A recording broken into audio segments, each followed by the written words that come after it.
Some people have come up with this really bad headcanon that Grievous was this ultimate Jedi killer, this unstoppable monster forged by the Separatists to be the final word in lightsaber combat.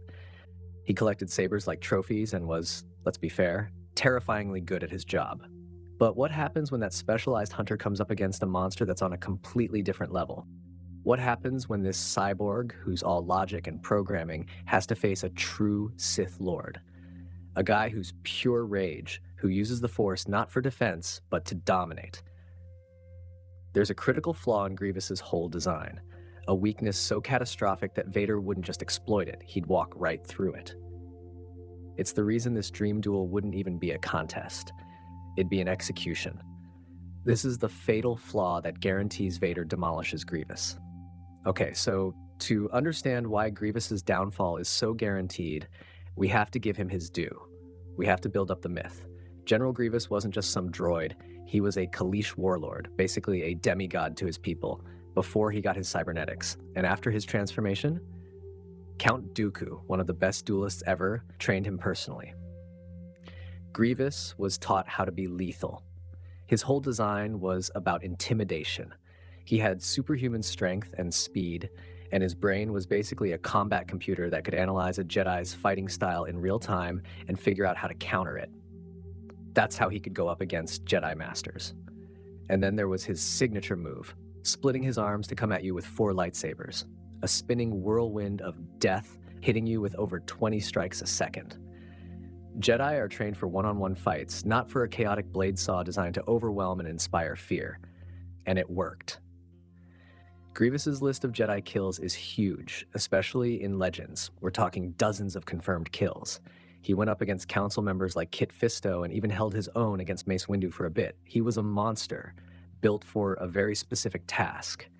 But that very specialization, the thing that made him deadly to Jedi, is exactly why he gets cooked by Vader. He was built to fight Jedi, and Darth Vader is no Jedi. The fatal flaw of General Grievous isn't a design issue, it's conceptual. The entire playbook he uses against the Jedi isn't just useless against Vader, it plays right into his hands. This shows up in 3 key ways. He has 0 defense against the Force, his fighting style is obsolete, and he's psychologically unprepared for a real Dark Lord. First, and honestly this is the whole argument right here, the Force. General Grievous has absolutely no connection to it. He's a complete void. Against Jedi, this wasn't a death sentence, because the Jedi Code is all about knowledge and defense, never attack. A Jedi's first instinct is to meet blade to blade. Using the Force to just grab and crush an opponent is a dark side move. Grievous's whole strategy relies on this Jedi restraint. He pressures them with his relentless attack, knowing they have to focus everything on just blocking, with no room to launch a big Force assault. Darth Vader has no such compulsions. Genuinely, I don't know why this is a debate at all. For Vader, the Force is a weapon. He feels 0 conflict about using it to crush, maim, and kill. The second Grievous starts his spinning attack, Vader wouldn't even need to meet it with his blade. He could just raise a hand and stop him cold. We've seen Vader choke out officers from across a Star Destroyer bridge without even looking at them. The idea that he couldn't just immobilize a 350-pound cyborg is absurd.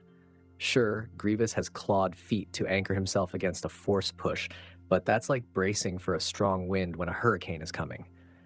Vader wouldn't just push him, he would crush him. We've literally seen this happen. In the 2003 Clone Wars, Mace Windu used the Force to crush Grievous's chest plates, giving him his famous cough. For Vader, who is way more powerful and has none of the Jedi's restraint, that wouldn't be a last resort. It'd be his opening move. He could just clench his fist and Grievous's internal organs. Fight over. All of Grievous's lightsaber skills, his speed, his computer brain, all of it becomes completely irrelevant. But okay, let's say Vader wants to humor him and go blade to blade. This leads to the second problem. Grievous's fighting style is built to counter Jedi, not Sith. His whirlwind attack is meant to break a defensive form like Obi-Wan's Soresu. Obi-Wan won because he was a perfect wall, and he just waited for the machine to make a mistake. Vader's approach is the exact opposite. He's a master of Djem So, an aggressive, overpowering style. In the suit, his style is even more brutal, a mix of Djem So's power and raw, overwhelming strength. He wouldn't dodge Grievous's storm, he'd walk right into it. Grievous's attack is like a swarm of hornets. Vader's is a sledgehammer. He would meet Grievous's flurry with heavy, bone-shattering counterblows, battering the cyborg's lighter limbs aside. This whole Grievous is faster argument only works if Vader inexplicably forgets he can use the Force while dueling, which we know he does all the time. Finally, there's the psychological part. Grievous uses fear. His appearance, his screech, the spider walk, it's all meant to break a Jedi's focus. But how do you frighten fear itself?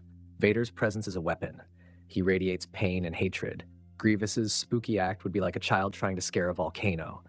Vader's cold, silent presence is a type of psychological warfare Grievous's programming just can't handle. So let's paint the picture. Grievous ignites his 4 stolen sabers, ready to unleash the storm. Across from him, Vader stands there, his red blade humming. That hollow, rhythmic breathing is the only sound. Grievous lunges, becoming a vortex of light, expecting Vader to fall back and defend. Vader doesn't move. He stands his ground. His blocks aren't neat little parries. They're jarring, powerful collisions that send shockwaves through Grievous's arms. He's not defending. He's overpowering. Before Grievous's combat computer can even process an opponent who refuses to play by the rules, Vader makes his move. Not with his saber. He just reaches out. Grievous freezes mid-lunge, caught in an invisible vice. His whirring blades slow down. His clawed feet can't find purchase. This isn't a push. It's a full-body crush. Vader takes a slow step forward, then another. He hasn't even touched him, but with a sickening crunch of metal, one of Grievous's arms is twisted backward and his lightsaber clatters to the floor. From there, it's a joke. Vader would just toy with him, telekinetically tearing him apart piece by piece to prove a point. When he's satisfied, when the Jedi killer is broken and humiliated, Vader would walk up and, with one single contemptuous slash, end it. The battle isn't a duel, it's a statement. So yeah, in the end, Grievous was a specialist, a scalpel designed to cut up the Jedi Order by exploiting their code. But against Vader, that scalpel is useless. Vader isn't bound by the Jedi Code. His main weapon, the raw dark side of the Force, is something Grievous has absolutely no counter for. The Fatal Flaw was in his very concept. He was built to fight Jedi, but he is completely, fundamentally unprepared for a true Sith Lord. It isn't close. But what do you think? Do you agree that Vader's Force mastery makes this a one-sided demolition, or do you believe the cyborg general's four-armed assault could actually overwhelm the Dark Lord? Let me know your verdict in the comments below, and if you enjoyed this, be sure to crush that like button and subscribe for more content like this. Thanks for watching.